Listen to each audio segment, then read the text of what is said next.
Hi, Jennifer. Thank you for coming in. And you and I have met 2 years ago. Yes. I took a trip to Winder and met you, and we didn't do any business for 2 years. Right. And I had one of my favorite clients, Mike Herndon, with our situation, and I called you and asked you what we could do to help him in his situation. He needed to buy.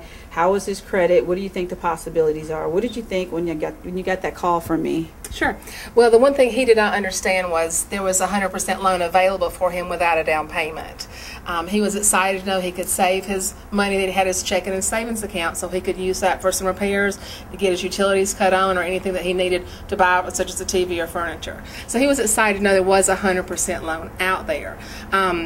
His credit was good. We had a few little things we had to work on. Of course, I can't go into that with privacy issues. Yes. But in this time in the economy, it's good to have people like you and me that can help take somebody with their credit and work on repairing their credit, I would say, to get them to the 640 credit score that we need.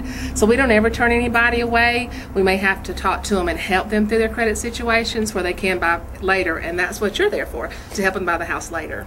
Yes, and I really appreciate it. Sure. As a team, I think we did a great job. Yes, we did. But you also did another thing that was important in this industry that you probably don't even realize, is when people are about to buy a house, there's something called fear that sets in. And as you know, Mike is one to call several times, and it's all about what? Fear. Yes, it was. And the one thing he told me, he was like, Shauna, I really appreciate her because she understood where I was. Yes.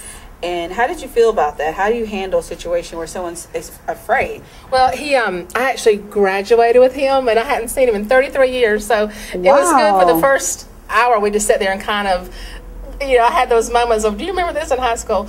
But for the first 2 weeks, he was, it's not going to happen. What am I going to do? What's going wrong? What can't go wrong?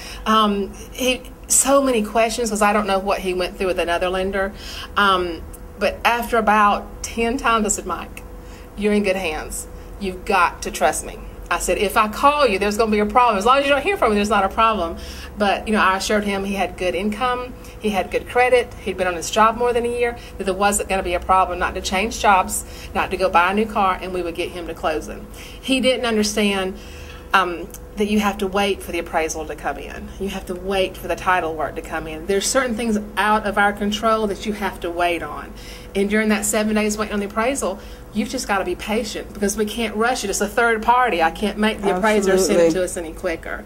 But after we got through that fear, we were like, it's pre-approved, the appraisal's fine, got your money, everything's great, we're going to underwrite, and then we're going to close. And he finally relaxed and got okay with the process. Well, you made a big difference in the whole transaction, and I'm glad we connected 2 years ago, because you never know when someone comes in who's the perfect piece to make it all happen. So today we're here closing with him, and we'll be talking to him later. Yes. But again, I want to thank you. You're welcome. I look forward to working with you again. All righty. Thank you.